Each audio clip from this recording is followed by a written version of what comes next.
যদি জীবনে তুমি ভীষণ কষ্টে থাকো, কোনো বিষয়ের জন্য ভীষণ চিন্তিত থাকো, যদি কেউ তোমার মন ভেঙে দিয়ে চলে যায়, যদি জীবনের সুখ খুঁজে না পাও, অথবা তুমি সাফল্য অর্জন করতে চাও, তাহলে শ্রীমদ্ ভগবদ্গীতার জ্ঞান তোমাকে শেখাবে কিভাবে সব সময় সুখী থাকা যায়, প্রতিটি যুদ্ধে জয়ী হওয়া যায় আর জীবনের আসল সাফল্য অর্জন করা যায়। যখন মনে হয় এই দুনিয়া খুবই স্বার্থপর, সবাই কেবল নিজের ফায়দার জন্য বাঁচছে, তখন গীতার জ্ঞান তোমাকে হিম্মত দেয়, আলো দেখায়, পথ দেখায়। একটা কথা একদম পাকা, যে গীতার জ্ঞান বুঝে নেয় সে নিজের প্রতিটি সমস্যা সহজে দূর করতে পারে।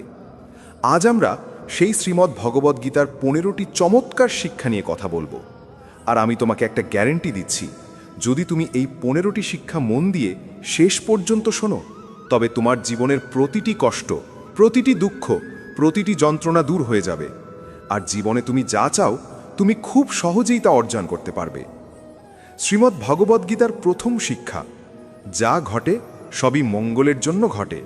যা ঘটেছে তা ভালোর জন্যই ঘটেছে, যা এখন ঘটছে সেটাও ভালোর জন্যই ঘটছে, আর যা ঘটবে সেটাও ভালোর জন্যই ঘটবে।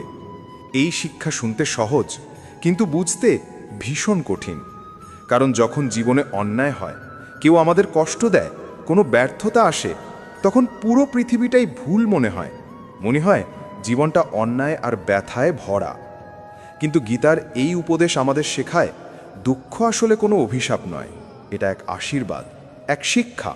যখন জীবন তোমাকে আঘাত করে, তখনই তুমি শক্তিশালী হও, যোগ্য হও, অভিজ্ঞ হও।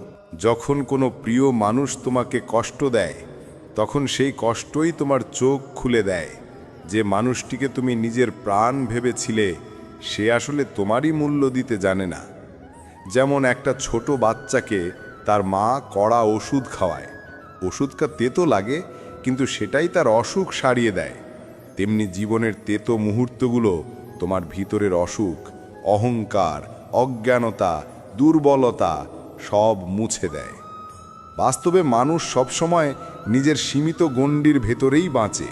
সে যা দেখে, যা শোনে, তাকেই সত্য মনে করে। কিন্তু সত্য আসলে প্রকাশ পায় তখনই যখন সে দুঃখে পড়ে, একা হয়ে যায় আর নিজের চোখে পৃথিবীকে দেখতে শেখে। যতদিন মানুষ তোমার থেকে কোনো লাভ পাবে, ততদিন তারা তোমার পাশে থাকবে।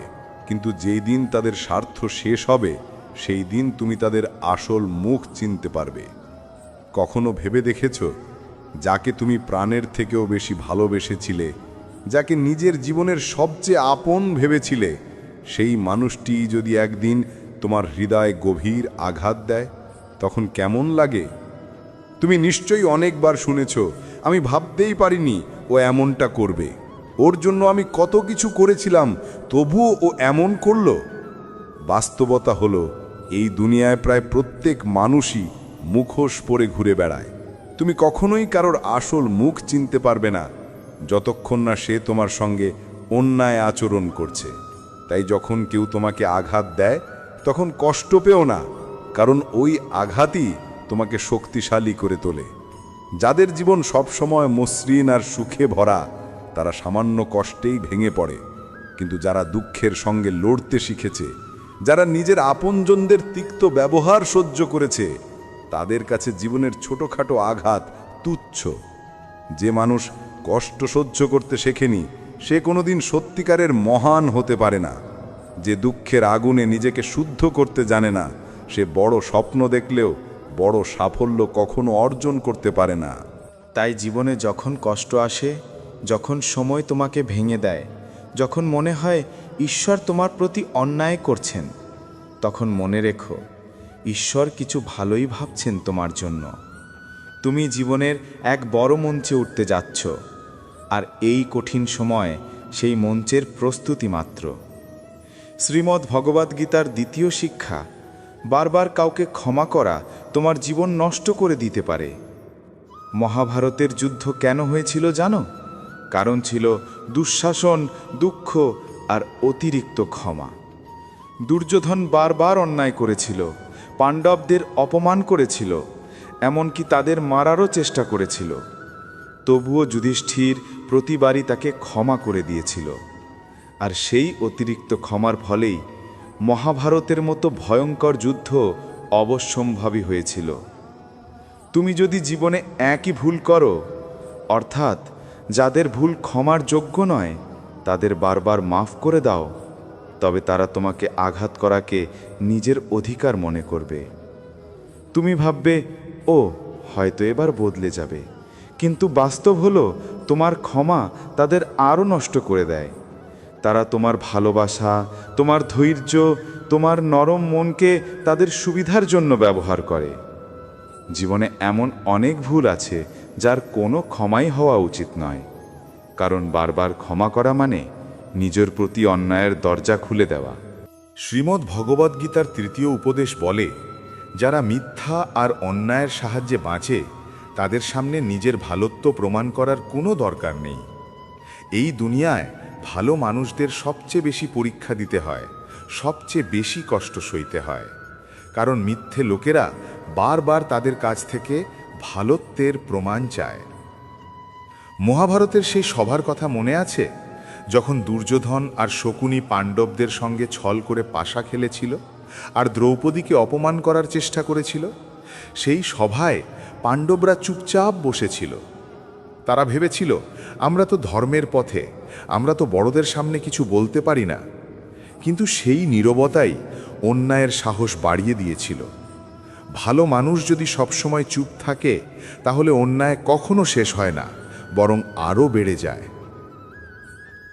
গীতা শেখায়, সত্য বলা তখনই পুণ্য যখন সেই সত্য কারো উপকারে আসে।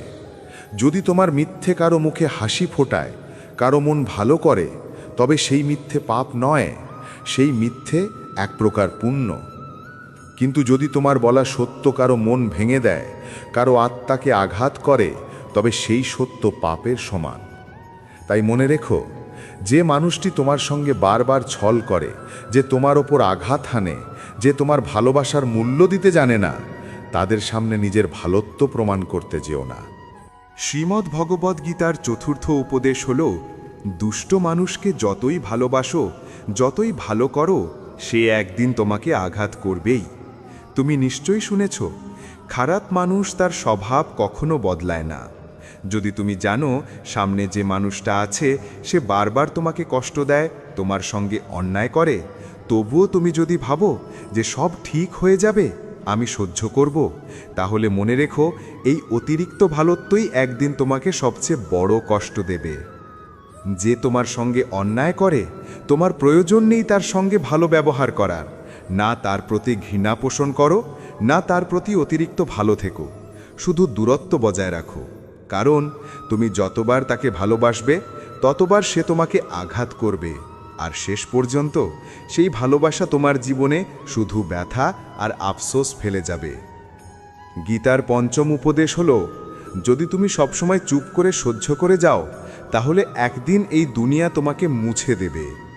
এই পৃথিবীতে যারা অন্যায় সহ্য করে তাদের জ্ঞানী নয়, বোকা বা দুর্বল বলা হয়।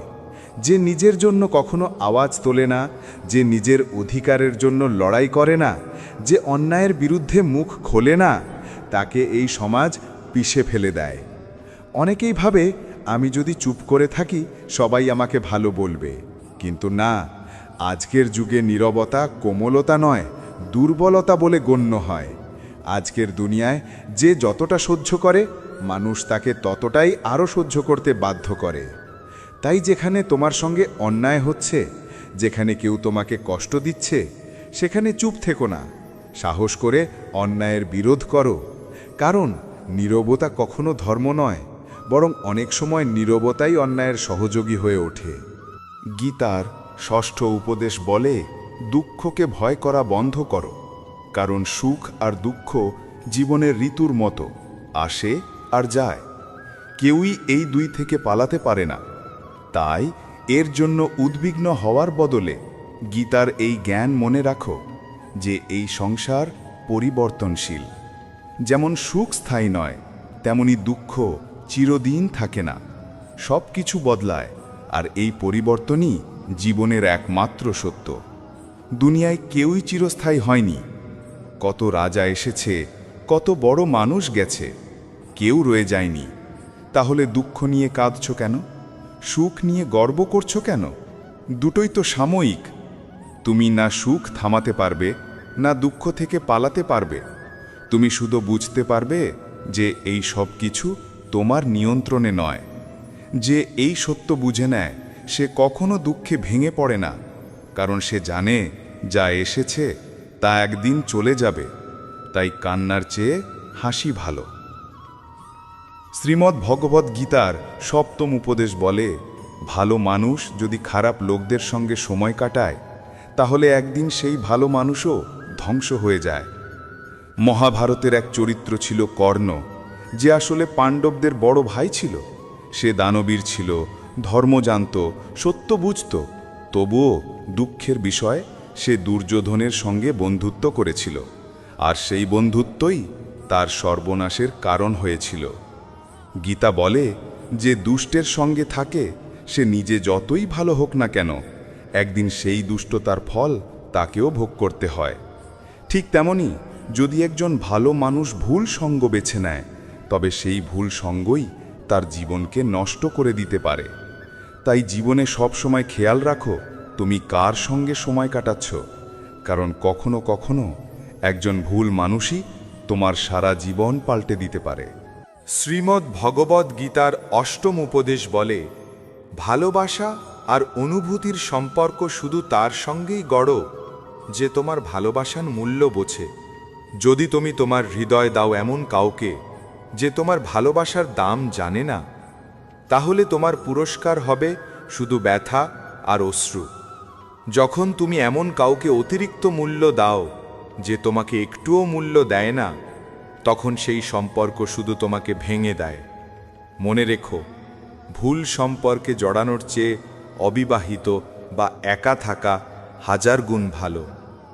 কারণ একা থাকলে তুমি হয়তো একটু নিঃসঙ্গ হবে, কিন্তু ভুল সম্পর্কে থাকলে তুমি প্রতিদিন ভেতরে ভেতরে মরে যাবে। আজকের যুগে কেউ কাউকে গুরুত্ব দেয় না, সবাই নিজের স্বার্থে ব্যস্ত। তাই কাউকে জীবনের সবচেয়ে বিশেষ জায়গা দেওয়ার আগে সময় নাও, তাকে বুঝো। যে সম্পর্ক তোমাকে কষ্ট দিতে শুরু করে, যে ভালোবাসা তোমার শান্তি কেড়ে নেয়, সেই সম্পর্ক থেকে সরে আসাই সবচেয়ে বড় সাহস। শ্রীমদ্ ভগবদ্ গীতার নবম উপদেশ শেখায় যে মানুষ সুখে আনন্দে ভাসে না আর দুঃখে ভেঙে পড়ে না, সে মানুষই জীবনের সব পরীক্ষায় উত্তীর্ণ হয়। ভগবান শ্রীকৃষ্ণ অর্জুনকে বলেছিলেন, যে মানুষ দুঃখে দুঃখিত হয় না, সুখে অহংকারে ভরে ওঠে না, সম্মান অপমান, বন্ধু শত্রু সব কিছুর মধ্যে সমতা রাখে, সেই মানুষই আমার সবচেয়ে প্রিয়। যে মানুষ সামান্য কষ্টে কেঁদে ফেলে, অল্প সুখেই উচ্ছ্বাসে ভেসে যায়, তার মন সবসময় অস্থির থাকে। নিজেকে কখনো এত হালকা বানিও না যাতে ছোট্ট এক আঘাত তোমাকে কাঁপিয়ে দেয়, আর ছোট্ট এক আনন্দে তুমি নিজের ভারসাম্য হারাও। গীতা শেখায়, স্থিতধীর হও, ভারসাম্য রাখো। সুখে যেমন নম্র, দুঃখে তেমন দৃঢ়। এই রকম মানুষকেই দুনিয়া শ্রদ্ধা করে আর ভগবানও ভালোবাসেন। যে মানুষ সুখে মেতে ওঠে না আর দুঃখে ভেঙে পড়ে না, সেই জীবনের আসল যোদ্ধা। যখনই জীবনে সুখ বা দুঃখ আসে, একজন সত্যিকারের বুদ্ধিমান মানুষ কখনো ভয় পায় না। সে জানে সব কিছু সময়ের নিয়তি, সময়ের প্রবাহ। যেমন ঋতু আসে আর যায়, তেমনি সুখ দুঃখও আসে আর কেটে যায়। শ্রীকৃষ্ণ অর্জুনকে বলেছিলেন, অর্জুন, তুই সমতা ধারণ কর, মনকে স্থির কর, কারণ যার মন স্থির তার জীবন ধীর। জীবনে ঝড় আসবেই, কষ্টও আসবে, কিন্তু যার ভেতরে শান্তি আছে সে কখনো ভেঙে পড়ে না। সে প্রতিটি সমস্যা বুঝে তার সমাধান খোঁজে আর জীবনের পথে এগিয়ে চলে। তাই কৃষ্ণের এই বাণী মনে রেখো, যার মন স্থির তার জীবন ধীর। শ্রীমদ্ ভগবদ্ গীতার দশম উপদেশ, যে মানুষ নিজের কর্তব্য আর কর্মকে জ্ঞান আর বুদ্ধি দিয়ে সম্পন্ন করে না, তার জীবনে সুখ নয় বরং কষ্ট আর ব্যর্থতাই আসে। অর্জুন একসময় কৃষ্ণকে বলেছিল, হে কৃষ্ণ, আমি এই যুদ্ধ করতে চাই না, এত মানুষ মরবে, এত রক্ত ঝরবে, তার চেয়ে আমি সন্ন্যাসী হয়ে ভিক্ষা করে খাই। তখন শ্রীকৃষ্ণ শান্তভাবে বলেছিলেন, অর্জুন, এটা তোমার ধর্ম, তুমি ক্ষত্রিয়, তোমার কর্তব্য হল অধর্মের বিরুদ্ধে লড়াই করা। যখন পৃথিবীতে অন্যায় বাড়ে তখন ন্যায় রক্ষার জন্য যুদ্ধ করাই সত্য ধর্ম। তেমনি কেউ যদি নিজের কর্তব্য ফেলে অন্য পথে চলে, তাহলে সেখানে তাকে সাফল্য নয়, বরং পরাজয় পেতে হয়। অনেকে বলে, আমি তো অনেক পরিশ্রম করি, তবুও জীবনে সফল হতে পারি না। কিন্তু আসল প্রশ্ন হলো, তুমি কি ঠিক জায়গায় পরিশ্রম করছো? তুমি কি নিজের কর্তব্য চিনতে পেরেছ? শ্রীকৃষ্ণ তাই গীতায় বলেন, অর্জুন, নিজের কর্তব্য চিনে নাও, নিজের ধর্মে দৃঢ় থেকো। কারণ অন্যের ধর্মে সাফল্য অর্জনের চেয়ে নিজের ধর্মে ব্যর্থ হওয়াই শ্রেয়।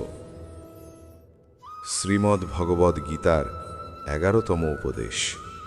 শ্রীকৃষ্ণ বলেন, পত্রম পুষ্পম ফলম তোয়াম ইয়ো মে ভক্ত্যা প্রয়চ্ছতি।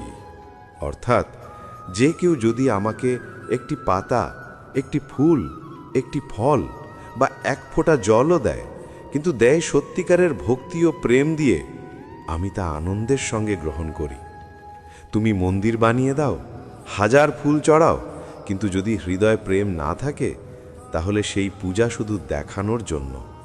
ভগবান বলেন, আমার সামনে কোনো সাজসজ্জা, কোনো অভিনয়, কোনো ভান দরকার নেই। শুধু আমায় ভালোবাসো, আমি তোমার কাছে নিজে থেকে চলে আসব। এই শিক্ষা শুধু ধর্মের নয়, জীবনেরও।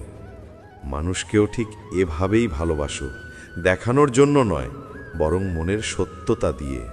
শ্রীমদ্ ভগবদ্গীতার 12তম উপদেশ হল, ভগবান শ্রীকৃষ্ণ বলেন, যে মানুষ আমার প্রতি অটল বিশ্বাস রাখে, আমি তার জীবন থেকে কখনো মুখ ফিরিয়ে নিই না। যখনই তার জীবনে অন্ধকার নামে, আমি কোনো না কোনো রূপে এসে তার রক্ষা করি। শুধু একবার বিশ্বাস করে দেখো, আমি সর্বদা তোমার পাশে থাকব। এখন শোনো মহাভারতের যুদ্ধক্ষেত্রের এক অমর কাহিনী। যুদ্ধ তখন চুঙ্গে, কুরুক্ষেত্রের মাটিতে রক্ত আর তলোয়ারের ঝলক। দুর্যোধন হঠাৎ দেখতে পেল ভীষ্ম পিতামহ পাণ্ডবদের ওপর আঘাত করছেন না। রাগে ফেটে পড়ে সে। ভীষ্ম পিতামহের কাছে গিয়ে বলল, পিতামহ, আপনি তো আমাদের পক্ষ থেকে যুদ্ধ করছেন, কিন্তু আপনার মন তো পাণ্ডবদের দিকে। আপনি আমাদের জয় চান না? আপনার মধ্যে কোনো ন্যায় নেই? এই কথা শুনে ভীষ্ম পিতামহের চোখ লাল হয়ে উঠল। তিনি গর্জে উঠলেন, আমার নিষ্ঠা হস্তিনাপুরের জন্য। আমি এই রাজ্যের সেবায় সারা জীবন কাটিয়েছি। তুমি আমার নিষ্ঠা নিয়ে সন্দেহ করছো? তাহলে শুনে রাখো, আমি আজ প্রতিজ্ঞা করছি, আগামীকাল সূর্যাস্তের আগে হয় অর্জুন বাঁচবে, নয় আমি। এই প্রতিজ্ঞার কথা যখন শ্রীকৃষ্ণ শুনলেন, তখন তার মন অস্থির হয়ে গেল। কারণ ভীষ্ম একবার যা বলেন তা পালন করেই থামেন। কৃষ্ণ সারা রাজপ্রাসাদে অর্জুনকে খুঁজতে লাগলেন। শেষে দেখলেন অর্জুন নিজের কক্ষে শান্তিতে ঘুমাচ্ছে। কৃষ্ণ বললেন, অর্জুন, ভীষ্ম পিতামহ প্রতিজ্ঞা করেছেন, কাল সূর্যাস্তের আগে হয় তুমি বাঁচবে, নয় সে।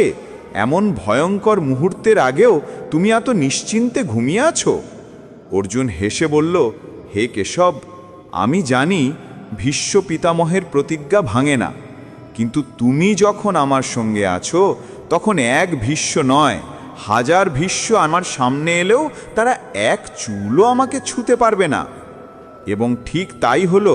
পরের দিন যুদ্ধক্ষেত্রে ভীষ্ম পিতামহের পতন হল, অর্জুন জয়লাভ করল। শ্রীমদ্ ভগবদ্গীতার 13তম উপদেশ হল, ভগবান শ্রীকৃষ্ণ বলেন, অহংকার আর ক্রোধ এমন দুটি দানব, যারা শুধু একজন মানুষকেই নয়, পুরো পরিবার, প্রতিটা সম্পর্ক, এমনকি গোটা দেশকেও ধ্বংস করে দিতে পারে। একজন অহংকারী মানুষ নিজের আমিকে জিততে দিতে গিয়ে সব কিছু হারিয়ে ফেলে। সে নিজের কথাকে সত্যি ভাবে আর বাকি পৃথিবী তার চোখে তুচ্ছ হয়ে যায়। যখন কোনো অহংকারী ও রাগী মানুষ ক্ষমতার আসনে বসে, তখন সে মানুষের মঙ্গল নয়, বরং তাদের সর্বনাশই করে। যেমন ধৃতরাষ্ট্র সারা জীবন হস্তিনাপুরের রাজা ছিল, কিন্তু কখনো জনগণের মঙ্গল ভাবেনি। আর দুর্যোধন রাজ্যের যুবরাজ হয়েও কখনো ভালো কাজ করেনি, শুধু নিজের অহংকার পূরণের জন্য অন্যের ক্ষতি করেছে, অন্যকে কষ্ট দিয়েছে। তাই কৃষ্ণ বলেন, কোনো সম্পর্ক, কোনো সংসার, কোনো রাজ্য অহংকার বা ক্রোধে টেকে না, ওগুলো টেকে থাকে শুধু ভালোবাসায়। যে সম্পর্কে অহংকার ঢোকে সেই সম্পর্ক একদিন না একদিন ভেঙে যায়, আর যে সম্পর্কে প্রেম থাকে সেই সম্পর্ক কখনো মরে না, চিরজীবী হয়ে থাকে। শ্রীমদ্ ভগবদ্গীতার 14তম উপদেশ, এই পৃথিবীতে পরমাত্মা ছাড়া কেউই নিজের নয়। যে মানুষ আজ তোমার পাশে আছে, কাল হয়তো থাকবে না, কিন্তু যখন সব দরজা বন্ধ হয়ে যায় তখন ঈশ্বরের দিকে যাওয়ার পথই খোলা থাকে। মানুষ যখন ভাবে সব শেষ আর কোনো আশা নেই, ঠিক তখনই ঈশ্বর এমন এক নতুন পথ খুলে দেন, যে পথের কথা তুমি কল্পনাও করনি। তুমি যদি সারা দুনিয়া হারাও, কোনো সমস্যা নেই, কিন্তু ঈশ্বরের প্রতি বিশ্বাস হারিও না, কারণ সেই বিশ্বাসই তোমাকে নিজ থেকে তুলে শিখরে পৌঁছে দেবে। শ্রীমদ্ ভগবদ্গীতার 15তম উপদেশ, যেমন কর্ম তেমন ফল। ভগবান শ্রীকৃষ্ণের এই বাণী চিরন্তন। যে যেমন কাজ করবে সে ঠিক তেমন ফলই ভোগ করবে, এটাই সময়ের আইন। যারা অন্যকে কাঁদিয়ে হাসে, অন্যকে কষ্ট দিয়ে সুখ পায়, বিশ্বাস রাখো একদিন সেই চোখের জল তার নিজের চোখ দিয়েই ঝরবে। হয়তো কিছুদিন সে আনন্দ করবে, কিন্তু সময় বদলালে তার প্রতিটা অন্যায়, প্রতিটা পাপ তার নিজের জীবনে ফিরে আসবে। অবশ্যমেভা ভুক্তব্যম কৃতম কর্ম শুভাশুভম। অর্থাৎ যে কাজই করো, ভালো বা মন্দ, তার ফল তোমাকে ভোগ করতেই হবে। কেউ যতই চালাক হোক না কেন, নিজের কর্মফল থেকে কেউ পালাতে পারে না। তাই গীতা শেখায়, যে মানুষ প্রতিদিন এই 15টি শিক্ষা শোনে, বোঝে এবং জীবনে ধারণ করে, সে জীবনের প্রতিটা লড়াইয়ে জয়ী হয় আর প্রতিটা দুঃখকে হাসি মুখে পার করে যায়।